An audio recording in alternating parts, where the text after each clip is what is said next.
Flamengo sofreu o empate do Palmeiras no fim da partida, perdeu a oportunidade de assumir a liderança do Campeonato Brasileiro. A reportagem é da Alcilene Brito. Fala, Alci. A programação de domingo entre pais e filhos foi ir ao Maracanã, em uma partida especial e novamente do clássico entre Flamengo e Palmeiras. E claro que teria provocação. Também homenagens ao Adílio, eterno ídolo rubro-negro. Um duelo de grandes buscando a primeira colocação e teve muita rivalidade em campo. Primeiros 2 minutos o Palmeiras foi para cima e o Flamengo respondeu com Cebolinha. E a grande defesa de Everton. O camisa 11 vinha comandando o time, mas acaba sentindo e foi necessário ele sair de maca e chorando. O Flamengo pressiona e Léo Pereira aparece dando susto aos palmeirenses. O time carioca saía mais e buscava chegar ao gol.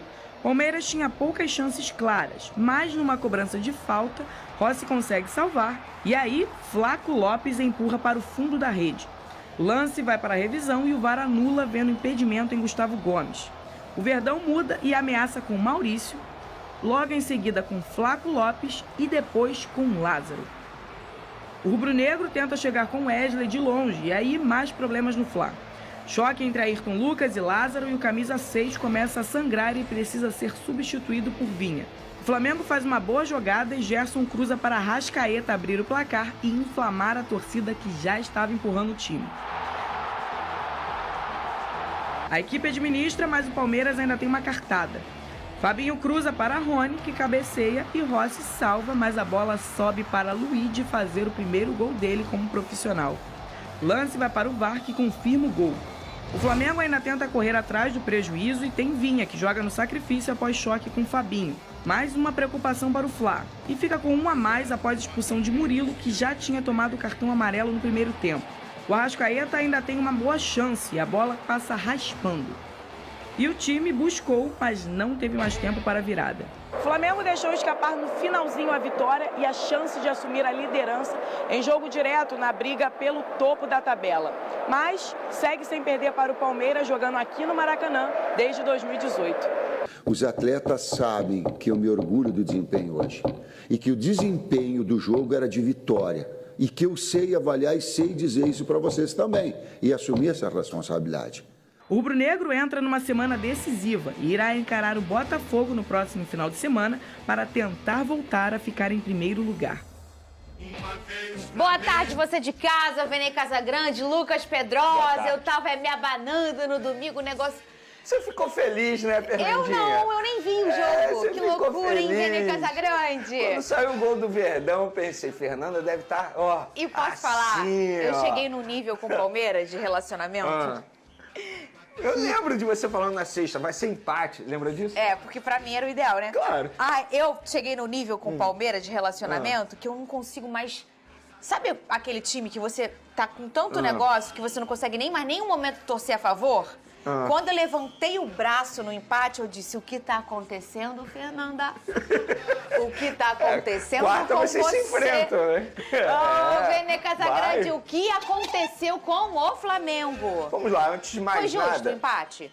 Vamos lá, é isso que eu ia mencionar. O empate não é injusto, muito pelo contrário. Se a gente for parar e analisar, no primeiro tempo o Flamengo foi muito bem, no segundo tempo o Palmeiras foi muito bem. Perfeito. Só que, se a gente for analisar o contexto do empate, é um empate com gosto de derrota para o Flamengo.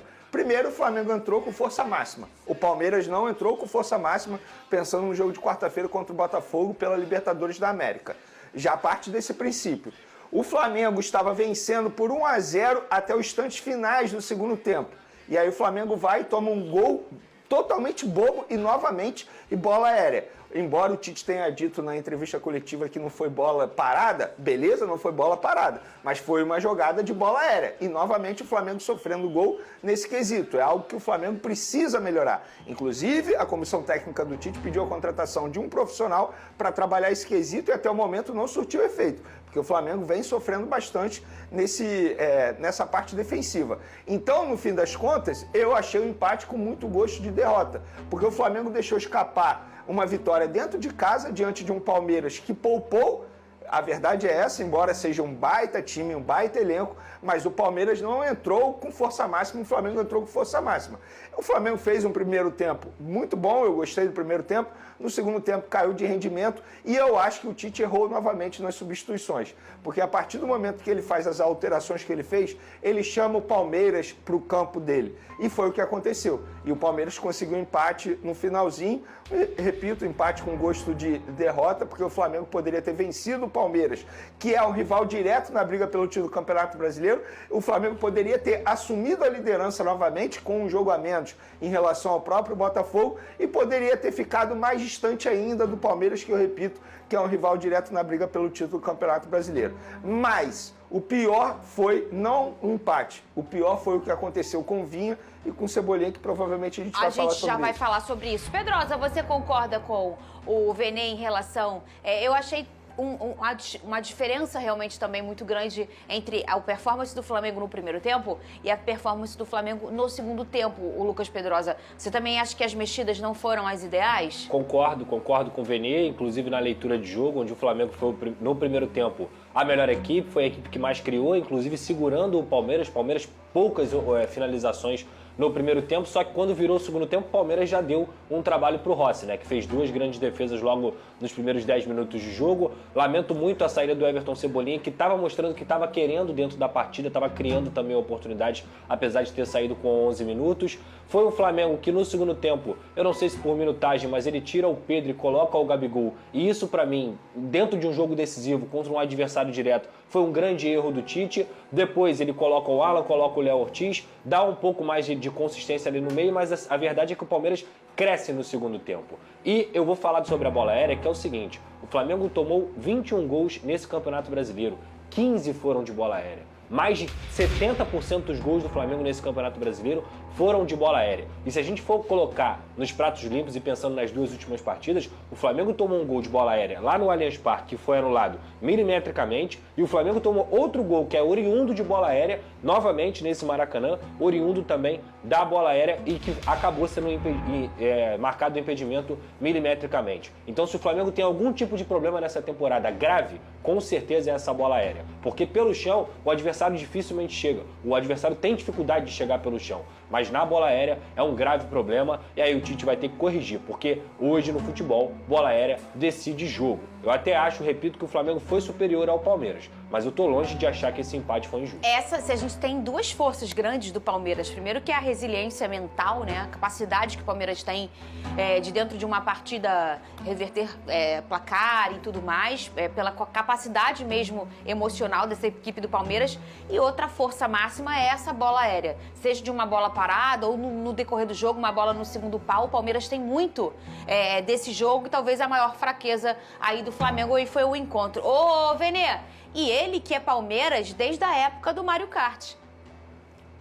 It's Luigi. Tu foi bem nessa. Não era? Como é a cor da roupa dele?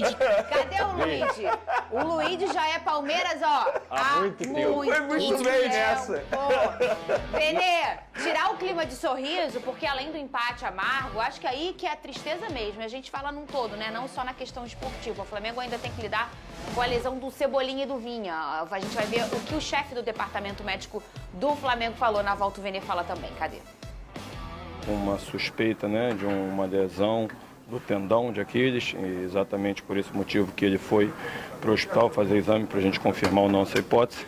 E o Matias Vina, depois daquela entrada, ele teve um entorse no joelho e também existe, né, uma suspeita, uma possível, né, hipótese de uma lesão ligamentar, então ele também está indo agora ali para a gente fazer exames complementares.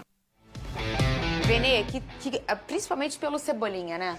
Eu acho que os dois. A verdade é essa. Embora o Flamengo não tenha anunciado ainda, divulgado, e o Flamengo não fez isso ainda por conta da situação do Vinha, porque o Vinha... É mais grave? Eles ainda não têm certeza do que aconteceu, sabe por quê? O joelho dele está cheio de líquido e sangue.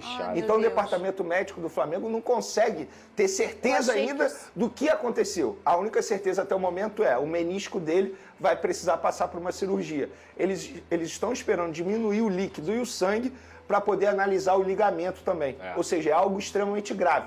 No caso Cebolinha, ele já tem a confirmação. O Cebolinha teve uma ruptura total do tendão, ele vai precisar passar por cirurgia e só volta em 2025. E, pelo que eu soube, o Cebolinha está extremamente abalado, chorando bastante. Porque, assim, tem um lado mental. É uma lesão chata, tá, no futebol. Foi o Imperador? Adriano Imperador que teve é o tendão de Aquiles. É o tendão de Aquiles. É o quê? É esse aqui. E o Cebolinha, se a gente for para analisar, ele é um jogador que está sofrendo muito com problemas físicos. A todo momento ele voltava, e ontem ele estava extremamente confiante. Ele falou isso para pessoas próximas, inclusive para pessoas do Flamengo, falou, tô confiante, hoje eu tô sentindo que eu vou fazer gol. E aí ele sofre uma grave lesão ainda no primeiro tempo.